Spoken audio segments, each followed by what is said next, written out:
Hello po, sa mapagpalang araw po sa ating lahat. So ngayon gagawa naman po ako ng ating chicken shawarma. So ayan, dati ang ginawa ko, shawarma beef. Ang pinakaiba sa shawarma beef, sa shawarma chicken, ang chicken, patata po ang gagamitin.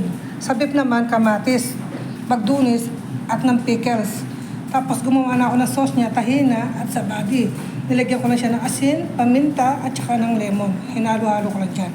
So ayan ang gagamitin niya. Tapos yung kanyang pang-wrapper, ito ang aking gagamitin na pang-wrapper niya.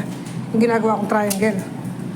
So tapos yung manok niya, naghiwa ako ng 3 pirasong chicken breast. Hiniwa ko siya ng pa-strip, yan. Binuta-busa ko lang. Ganyan lang ang gagawin natin. Bubusa-busa mo lang. Tapos ilalagay ko na yung sibuyas. Ayan, ihahalo ko na yung sibuyas para yung sibuyas hindi gaanong matapang pag kinain nila. Pero pwede rin ang sibuyas na fresh nilang ilagay pag ni-wrapper na po yung chicken. Mas masarap fresh ang manok kaysa sa ilalaga. Pero kung gagawa kayo ng manok, may nilaga na kayong manok, kung gagawin yung shawarma, pwede rin. Himayin nyo lang yung manok ninyo, tapos igisan nyo lang siya ng konti kasi luto na yun agad-agad. Lagyan nyo lang siya ng sibuyas. Bago nyo ilagay yung mga dahon-dahon na kasama ng manok sa shawarma. So sa akin ginamit ko fresh na chicken kasi ang chicken malambot lang, madaling lutuin, hindi katulad ng karne. Ang karne kailangan talagang pakuluin bago ilagay. Pero pwede rin ang karne na fresh din nilang iluto pero manipis, sobrang nipis ang pagkahiwa nun pag ginisa-gisa nilang ganyan. So ganyan lang, tapos lalagyan mo lang siya ng asin at paminta. Yan, lalagyan mo lang siya ng asin at paminta para yung manok may lasa na.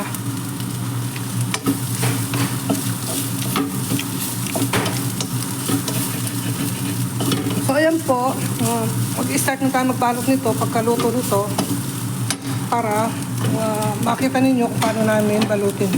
Same din ng procedure ng laham sa manok, tama. So ayan, itong sauce natin, imimix ko na siya dito, pero pwede rin hindi i-mix, pero ako imimix ko na para pantay-pantay yung kanyang sauce. So ayan, ganyan po magiging itsura niya, para kang gumawa ng dinakdakan ng manok sa atin sa Pilipinas. Ganyan po ang paggawa ng ating chicken shawarma. Tapos ito ang mga ingredients niya, tandaan, sa manok, walang kamatis, patata lang. Tapos pickles at bagdunis. Sa laham, itong patatas alisin, kamatis ang ilagay. So yan, start na. Niready na ang mga pabalat, ilalagay na natin yung ating palaman.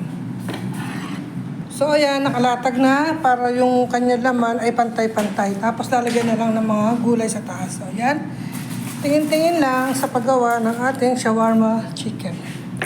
So ayan, ganyan po ang magiging kanyang itsura pag nilagay na yung mga gulay.